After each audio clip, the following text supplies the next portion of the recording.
an saka hannu akan wata yarjejeniya ta musamman a zaman tattaunawar da aka yi tsakanin gwamnati da ɓangarori waɗanda suka haɗa da mayan wakilan ƙungiyoyin jigilar kayayyaki a nan gida Nijar da mayan wakilan masu mayan motocin sufuri da kuma mayan wakilan ƙungiyoyi masu kare hakkokin jama'a a nan gida Nijar, wato dangane da batun ƙarin kuɗin man litirin gazuwal. Jaridar Lokanar da Shene ta ce dalla-dalla ne wakilan waɗannan ƙungiyoyin suka samu cikakkun bayanai na dalilan ƙarin kuɗin litirin man gazuwal da gwamnatin ƙasar Nijar ta yi, wanda hakan ya kai su ga saka hannu akan wata yarjejeniya tsakanin ɓangarorin guda biyu. Jaridar ta ce yau an yi hakan ne gudun kar a je al'ummar wannan ƙasa ta yi fama da kuncin rayuwa gurin sayayyar kayayyakin masaruhi da makamancinsu. Jaridar Le Horisan ta ce to ga irin wannan kyakkyawan matakin wanda gwamnatin ƙasar Nijar ta ɗauka na ganawa da waɗannan manyan wakilan ƙungiyoyin, ta ce to kaga hakan ya sanya yadda wata muguwar manufa da wata muguwar anniya ta waɗansu ƙungiyoyin fararen hula a nan gida Nijar waɗanda suke hokewa da wannan dama domin cimma wata manufa ta daban ta ba gaira ba sabai. Yau daman ta ce ka san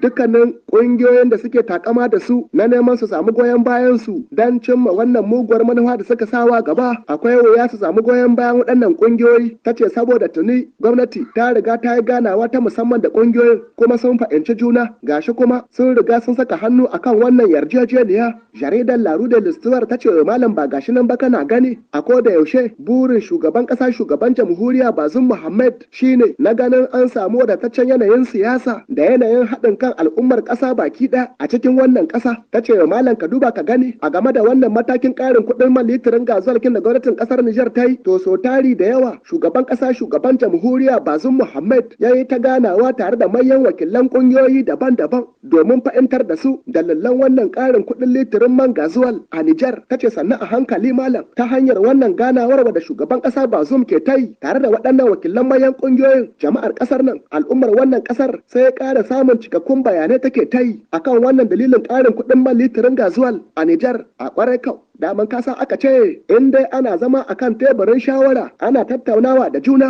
to jiya da aka yi akan samun fahimtar juna kuma wannan shine fatan shugaban kasa Bazum Muhammad na fatan ganin al'ummar kasa ta fahimta. Ta ce muhimmin mataki ne aka ɗauka duk da cewa baya da daɗi ta kama na cilasa a yi hakan ganin cewa yanayi ne wanda ke addabar ƙasashen duniya baki ɗaya shi yasa a nan gida Nijar aka ɗauki wannan matakin ƙarin kuɗin man litirin gazuwal kin gudun kar a je tahiya a nemi man gazuwal kin a nan gida Nijar kuma a rasa shi yayi wuya samu. Jaridar Lokanar Amfiri ta ce yau ana nan kuma sai gashi a makon da ya gabata shugaban ƙasa Bazum Muhammad ya yi wata ganawa ta musamman tare da madugun 'yan adawa a nan gida Nijar cewa da Tahir Saidu Farkafan a fadar shugaban ƙasa. Jaridar ta ce ko da yake ma babu cikakkun bayanai na makasudin wannan ganawa da aka yi tsakanin shugaba Bazum da madugun 'yan adawa Tahir Saidu Farkafan to amma wata ce a yanzu haka al'ummar wannan ƙasar na ta'azawa kan ayoyin tambaya na neman sanin me da menene manyan mutanen guda biyu suka tattauna a kansu ba amsa.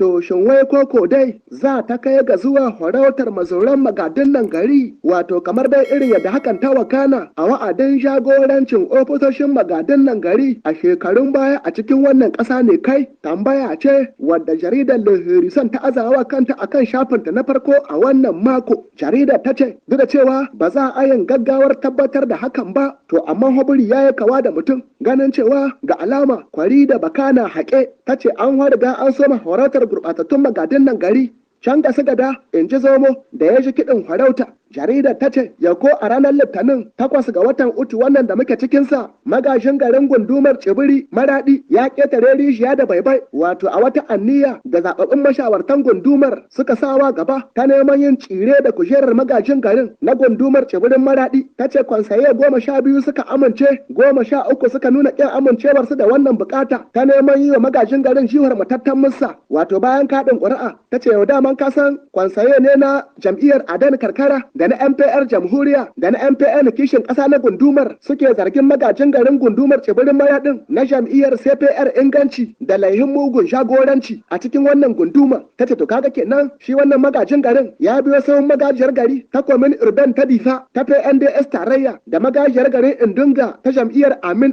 waɗanda dukkaninsu suka ƙetare rijiya da baibai. Ta ce wa dukkaninsu ƙiris ta rage da an yi jiwa da su daga matsayin magadin nan garin. Ta ce wa ai bata ƙare ba bata ƙare ba. Ta ce ga alama ba mamaki su fetoci masu bincike za su biyo baya domin su yi nasu aikin bincike akan jagorancin da ake yi wa ofisoshin magadan nan garin domin su gano inda aka yi taɓargaza aka yi ba daidai ba ko kuma ba bakere a ƙwarai kau. Ta ce saboda akwai inda ake tarɗin cewa irin kamar dai hatta ma da irin wannan taimako ko kuma agaji da gudunmuwa da ake badawa a kai ma al'umma mabukata talakawa masu ƙaramin ƙarfi to akwai waɗanda ga alama wai akan samun gurɓataccen yanayin jagoranci nan kaji ana an kai taimako can a tura ma al'umma mabukata kaji ana zancen an birkice an juye an taushe an yi murɗiya da alhakin al'umma to sufetoci masu bincike suna tafe su yi nasu aikin binciken a cikin dukkanin gunduma na wannan kasar su bincika su gano ina aka yi ba daidai ba ina ke da barawo ina ne ke da miyagun magatan nan gari a shakon su tace to ai kaga irin yartawa kana ga magajin garin Inatas da mataimakin shi tuntuni aka yi watsi da su wanda daman ka san tun so makamin liddan aikin su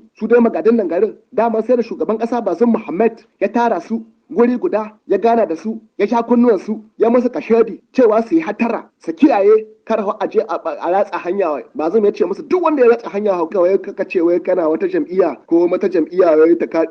ba zan ce kama kaza in dai barawo kake magajin gari kama ka akai